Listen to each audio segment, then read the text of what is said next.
acho que a gente deve separar bem claramente aqui da antiga gestão de 6 anos do clube, quer dizer, 2 períodos. O primeiro período de 3 anos e o segundo período de 3 anos. O primeiro período de 3 anos foi um período de recuperação, onde as pessoas de fato que fizeram o grupo e que foram eleitas, pelo nome que elas tinham, pelo que elas traziam para o clube, pelo passado que elas tinham, essas pessoas se juntaram e começaram um processo de recuperação do clube, cada um na sua área. Aí eu particularmente fiquei a cargo do planejamento estratégico do clube e do planejamento, vamos dizer assim, mais anual e toda a parte de orçamento do clube. Então primeiro fizemos um planejamento estratégico, estabelecemos metas a serem cumpridas no médio e longo prazo, dividimos isso em metas anuais, e passamos a ter um orçamento, que eu passei a controlar, de cada uma das áreas do clube, que passaram a ter seu orçamento e foram controladas para isso. Porque no passado, o que a gente viu é que não era uma prática dentro do clube que esse orçamento de fato fosse controlado. E essa foi a razão pela qual os custos do clube acabaram estourando em outras gestões e tudo isso. O Tostes, que era muito importante, ficou cuidando do caixa do clube no dia a dia, como a gente ficava conversando, eu controlando as contas dos vice-presidentes para não deixarem que eles avançassem, e o Tostes cuidando basicamente do dia a dia do caixa. Também foi muito importante o aumento das receitas do Flamengo. O Flamengo teve 212 milhões de receita no ano de 2012. E nós tivemos ao longo desses 3 anos subsequentes, 13, 14 e 15, aumentos de receita que nos levaram acima de 400 milhões. Então, isso era muito importante, isso foi feito com estabelecimento de novos produtos, como o sócio-torcedor, que foi coordenado pela área de marketing.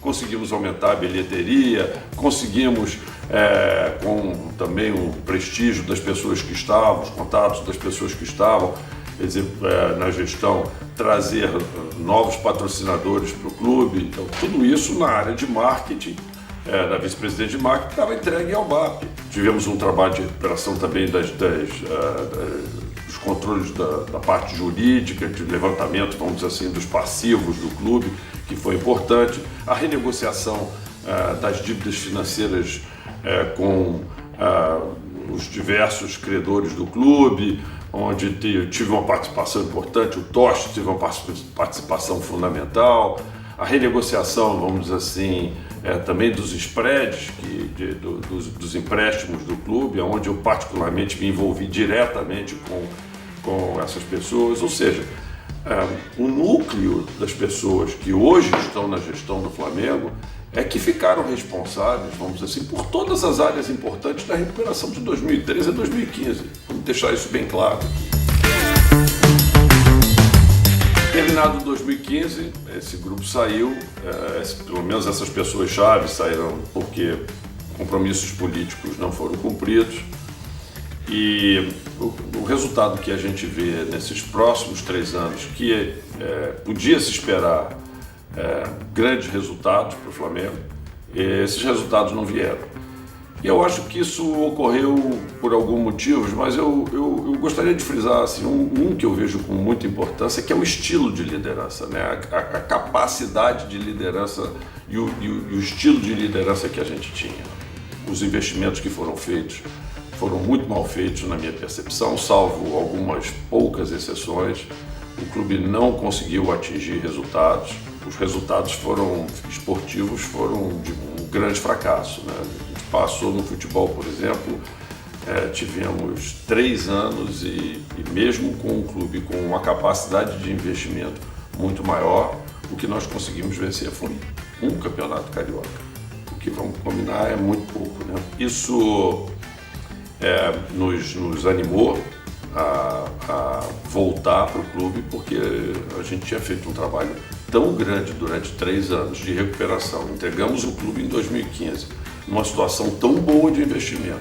E a gente vê que aquilo tudo foi deixado de lado e que, na nossa percepção, se a gente continuasse com esse mesmo grupo de gestão à frente do Flamengo, isso ia continuar. Essa é a grande realidade. A gente não ia modificar absolutamente nada. porque as pessoas pensavam pequeno, a verdade é essa. E eu dou como grande exemplo aqui, por exemplo, o orçamento que nós recebemos. Então nós recebemos um orçamento para investir 108 milhões de reais esse ano, tá certo? E vender 80 milhões de jogadores. Assim, se alguém acha que o Flamengo ia conseguir dar um salto para chegar a ser o melhor clube brasileiro e o melhor clube sul-americano, como a gente queria, com esse nível de investimento, tá errado. A gente ia continuar a ser um competidorzinho para chegar em terceiro, quarto e, se muito, chegar em segundo no Campeonato Brasileiro. E não era isso que a gente queria, e não era isso que a gente acreditava. O que a gente entende é que tem o Flamengo na mão e que a gente podia criar, sim, era um círculo virtuoso. Na medida em que a gente pudesse investir mais, a gente teria retornos esses em patrocínio, retornos em sócio-torcedor, retornos em torcida, que iam permitir a gente pagar esses investimentos. Tem risco aí embutido nesse processo? Claro que tem, mas na minha vida empresarial eu sempre corri risco e eu acho que as pessoas têm que correr risco. E principalmente quando a gente tem um tremendo de um ativo na mão, que é o Flamengo e essa torcida apaixonada de 42 milhões de pessoas. É impossível que uma pessoa que esteja à frente do Flamengo pense pequeno. Ninguém pode ficar à frente do Flamengo pensando pequeno. Então o que nós fizemos foi o seguinte, sem fazer nenhuma loucura, mas acreditando muito, vamos dizer assim, na nossa qualidade de decisão, nós ampliamos e muito o investimento. Esse ano, nossos investimentos foram quase 3 vezes maiores do que os investimentos que tinham sido previstos, porque nós queríamos, de fato, colocar no nosso plantel jogadores que permitissem fazer uma diferenciação e permitir ao Flamengo ter os resultados esportivos que acabou tendo, sem cometer loucura nenhuma. Por quê? Porque nós fizemos isso fazendo investimentos de longo prazo. Esses jogadores foram contratados, alguns para jogar apenas um ano, mas outros estamos tentando renovar, como é o caso do Gabigol, mas na sua maioria investimentos com contratos de 3, às vezes 4 anos, mas com os desembolsos para aquisição do passe desses jogadores também no longo prazo. Tem risco embutido? É claro que sim. Nós precisávamos acertar, porque se nós errássemos nesses investimentos, na hora de nós vendermos esse jogador, para podermos substituir esse jogador, nós teríamos que vender os jogadores com um preço menor e voltar a adquirir jogadores pelo menos no preço daqueles que a gente adquiriu. Mas a gente tinha uma consciência de que o trabalho que ia ser realizado pelo nosso departamento de scout agora, reestruturado, com quantidade de profissionais muito boa, com um nível de informação sobre os jogadores ia ser muito bom, e a probabilidade de erro que a gente ia ter nessas escolhas ia ser muito menor do que aquela quantidade gigantesca de erros que nós tivemos no passado. E nós estávamos certos, os resultados vieram, os jogadores todos que nós contratamos foram com sucesso, eu diria para vocês até acima das expectativas, não erramos absolutamente nada. Na nossa percepção, nós acertamos todas as contratações que nós fizemos e os resultados estão aí. Nossas receitas foram aumentadas significativamente durante o ano de 2019.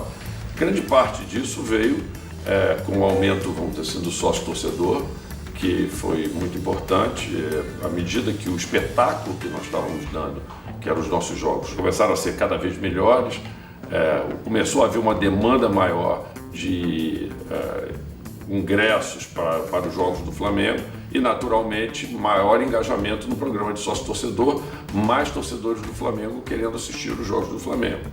Outro lado também foi as receitas de bilheteria, uma promessa que a gente tinha feito durante a campanha de manter os estádios cheios. E é bom que se diga aqui que nós tivemos os estádios cheios, conforme a gente prometeu, mesmo nos jogos do Campeonato Carioca, né? Jogos onde a atratividade do espetáculo era menor, nós sempre mantivemos os estádios cheios. Isso também veio a aumentar significativamente as receitas do clube, né?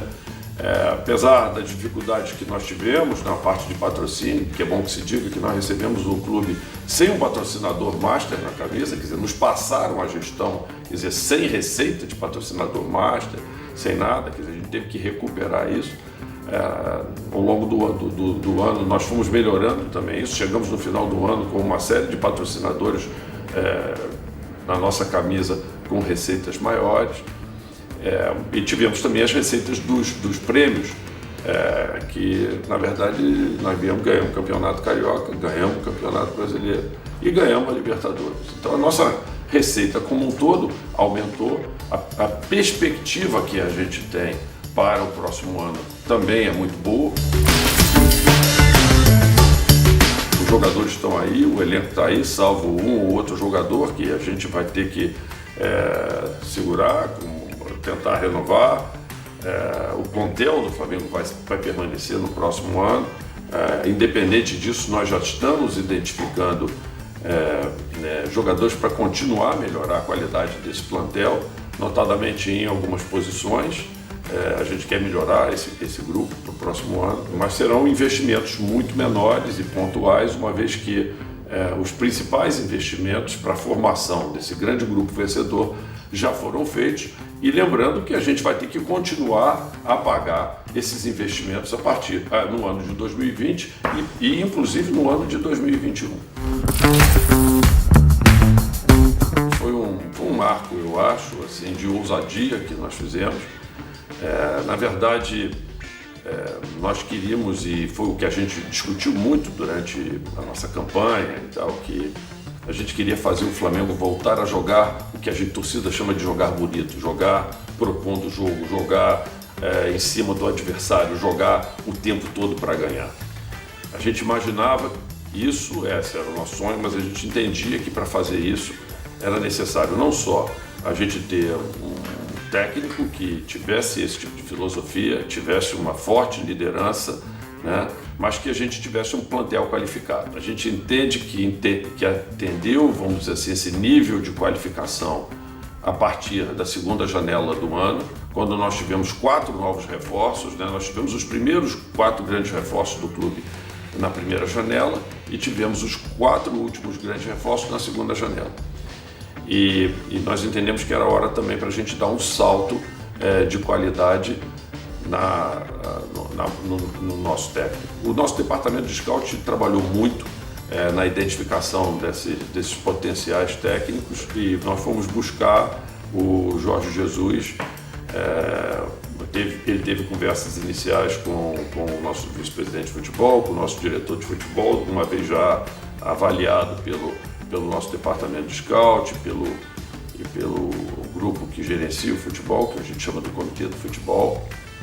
E eu particularmente fui ter uma conversa pessoal com ele na Espanha para conhecer ele, e acho que conheci um sujeito que era minha alma gêmea. Não tive muita dúvida disso. Ele é um sujeito extremamente trabalhador, acorda cedo, vai dormir tarde, dorme pouco, é focado, detalhista, quer ganhar tudo o tempo todo, odeia perder, como eu também odeio perder, sempre falo isso, entendeu? Então, assim, foi uma comunhão de comportamentos que eu vi ali que existiam entre nós dois, que seria perfeita, né?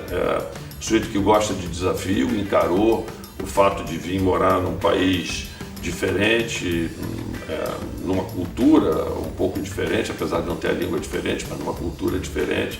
Ele encarou esse desafio, entendeu a grandiosidade do Flamengo, conhecia a história do Flamengo profundamente. Ele é um grande estudioso de futebol, e acho que foi uma grande decisão acertada que nós tivemos de trazer o Jorge Jesus para cá. Ele é um grande líder, não resta dúvida sobre isso.